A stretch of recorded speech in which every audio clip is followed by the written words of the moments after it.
Tonight, we drift far back into the ancient world, into the high mountains of Central Asia, into the windswept plains of Bactria, and into the unforgettable story of the White Huns, known to history as the Hephthalites, a people mysterious, powerful, and often misunderstood.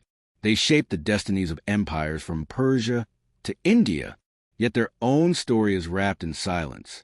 Close your eyes, let your breath slow, and journey with me into the long-forgotten world of the White Huns. The White Huns were a nomadic people who emerged around the 4th century CE. They lived in the regions we now call Afghanistan, Tajikistan, Uzbekistan, Eastern Iran, Northern India. Though called Huns by outsiders, they were not the same as Attila's Huns of Europe. They were a unique tribe with their own culture, language, and identity. Chinese sources linked them to steppe peoples. Persian sources feared their military strength. Indian sources recorded their invasions with awe.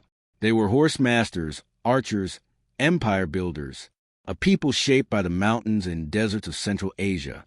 Imagine the life of a young Hephthalite child, growing up among rolling plains, tall grasses, and distant snow-covered peaks. Their homes were yurts, warm and portable. Their wealth was measured in horses, sheep, and cattle. Their training began early, riding horses, shooting arrows, hunting, learning clan traditions. They lived simply, but with incredible discipline. Around their fires, elders told stories of ancestral heroes. Shamans offered prayers to the sky and the spirits of the land. Life moved with the rhythm of animals, migration, and the seasons. This upbringing created warriors unmatched in speed and endurance. By the early 400s CE, the White Huns became a rising force. They expanded into Bactria, conquering cities and farmland. From there, they built a wealthy state, blending nomadic strength with settled culture. They soon clashed with their greatest rivals. 1. The Sasanian Persian Empire, one of the strongest empires in the world. Yet the White Huns defeated several Persian armies, capturing kings, seizing tribute, and expanding their influence. 2. Central Asian kingdoms. They took over trade routes, demanded tribute, and became masters of the Silk Road. Their empire stretched across mountains, plains, and deserts, a mixture of nomad camps and fortified cities. They grew richer, stronger, more ambitious. Around the late 400 CE, the Hephthalites turned toward the Indian subcontinent. At that time, northern India was under the Gupta Empire, often called the Golden Age of India. Despite Gupta's strength, the White Huns broke through their defenses. They brought fast cavalry, horse archers, shock tactics, iron weapons, steppe warfare strategy. Cities fell, kingdoms collapsed, entire regions shifted under their power.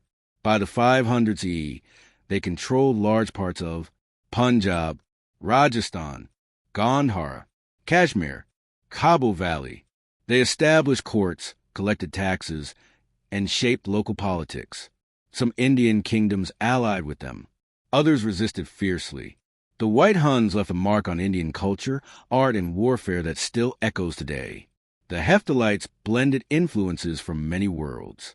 Steppe nomadic traditions, Iranian rituals, Buddhist culture from Central Asia, Hindu ideas absorbed in India.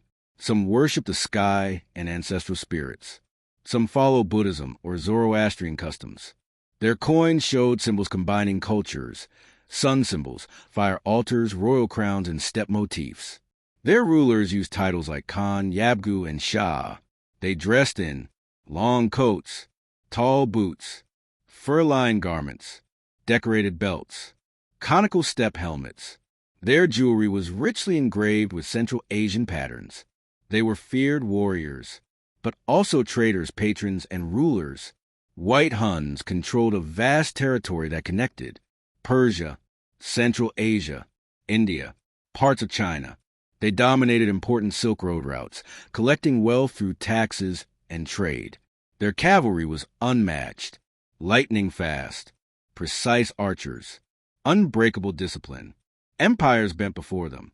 Kings paid tribute to avoid destruction. For a moment in history, the White Huns were one of the most powerful forces across Asia. No empire lasts forever. Several pressures weakened the Hephthalites. 1. Pressure from the west. The Sasanian Persians, now allied with the rising Turks, launched devastating campaigns. 2. Pressure from the north. The Guptas attacked their steppe heartlands. 3. Pressure from India. New Indian powers rose against them, reclaiming territory. Gradually, the empire fragmented. Tribes broke away. Cities rebelled. Alliances collapsed. By the early 600s, the White Huns disappeared from history as a united force. But their legacy lived on in the cultures they touched. And now, you've traveled across mountains and deserts, across empires and centuries, through the rise and fall of the White Huns, a people born of the wind and the steppe, a people who reshaped Asia, a people remembered through ruins, coins, stories, and legends. As you drift into sleep, let their ancient world fade gently into silence. Good night. Rest deeply. Dream of forgotten civilizations.